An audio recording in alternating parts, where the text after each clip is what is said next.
Good morning children, welcome to physics class. In the last class we have solved the problems based on Ohm's law as well as electrical resistivity. We also learnt about the simple circuits and how the current in a conductor depends on resistance and potential difference. Also we came across what are good conductors, resistors, insulators. For example, in an electric circuit, you see different components. The conducting wire which offers very less resistance, they are called as good conductors. You can see the bulb, it offers considerable resistance and therefore they are called as resistors.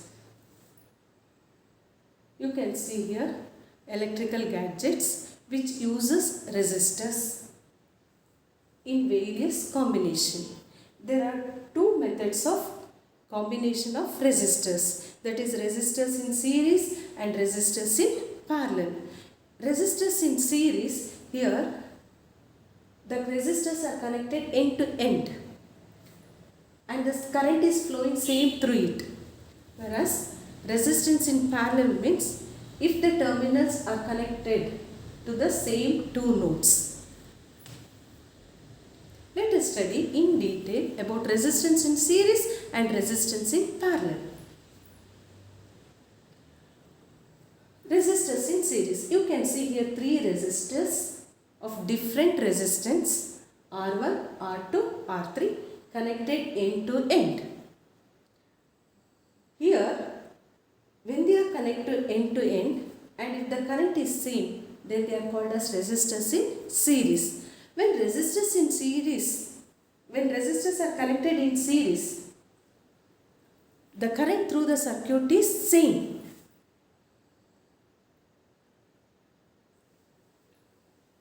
The current flowing through the circuit is same. But the potential difference will not be same.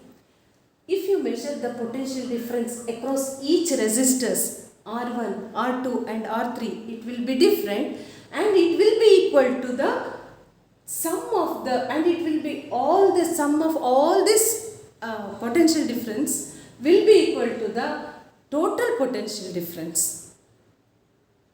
If you measure the potential difference across R1, R2, R3 using the voltmeter, their total sum will be equal to the total potential difference across the combination of the resistors. That's what he says, that the total potential difference across the combination is equal to the sum of the potential difference across each resistors, that is V is equal to V1 plus V2 plus V3. And what about the resistance, total resistance? If you apply Ohm's law for each resistors, we know that V1 will be equal to I into R1, V2 is equal to I into R2, V3 is equal to I into R3. Why here I1, I2, I3 are not there? Because current is same. On applying Ohm's law to three resistors, we see V1 is equal to IR1, V2 is equal to IR2, V3 is equal to IR3. If we add the left side, V1 plus V2 plus V3, what it is equal to? V. What is V equal to? I into R from Ohm's law. And if you add the right side, I into R1 plus I into R2 plus I into R3. If you add cancel I, what we will get? R will be equal to R1 plus R2 plus R3. So we can conclude that when several resistors joined in series, the resistance of the combination R will be equal to sum of their individual resistance R1, R2, R3 and is thus greater than any individual resistance. So we conclude that the total resistance will be equal to the sum of the resistance across each resistor. Now we will see resistors in parallel. See, here there are three resistors of different resistance and their terminals are connected to the two nodes. So then we say that resistors are connected in parallel. Resistors are in parallel if their terminals are connected to the same two nodes. When resistors are connected in parallel, the current will not be same. The current gets divided through each branch. Through the resistors R1, through the resistor R1, the current will be I1, I2, I3. Current will get divided, but the potential difference remains the same. But what about the total resistance? He says that the reciprocal of the resistance, total resistance, will be equal to the sum of the reciprocal of the resistance of each resistors. Three things you have to remember. The current gets divided. It will not be same. Across R1 it will be I1, I2 and I3, and the total current I will be equal to I1 plus I2 plus I3. If you apply what is called as Ohm's law for each resistors, here I1 will be equal to V by R1, I2 will be equal to V by R2 and I3 will be equal to V by R3. I1 is equal to V by R1, I2 is equal to and I3 is equal to.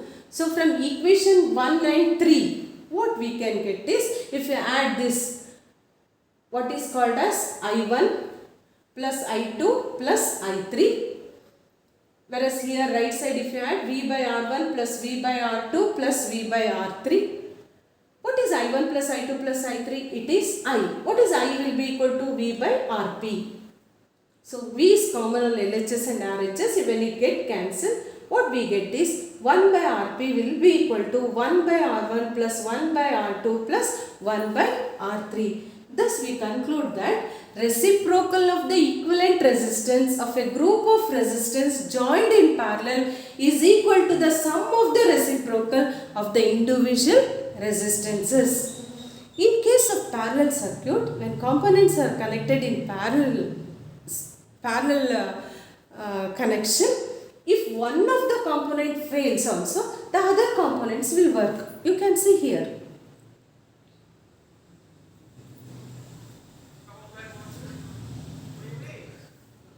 Here in series circuit, what happens? If one of the component fails, the whole system will not work. So only we don't connect the devices like electric heater, bulb, iron box, all in series. If one gets failed, the whole system will not work.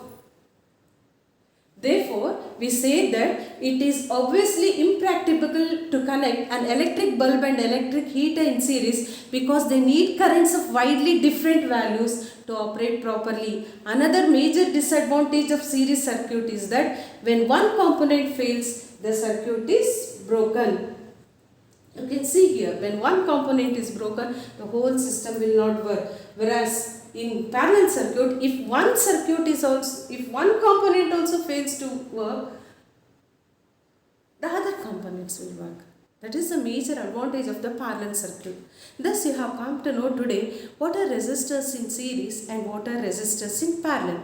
In the next class, I will show you the working of the resistors in series and resistance in parallel and how the current will be same in case of series connection, and in case of parallel connection, how the currents will get divided. Let us see through the working model. Thank you, dear children. Have a nice day.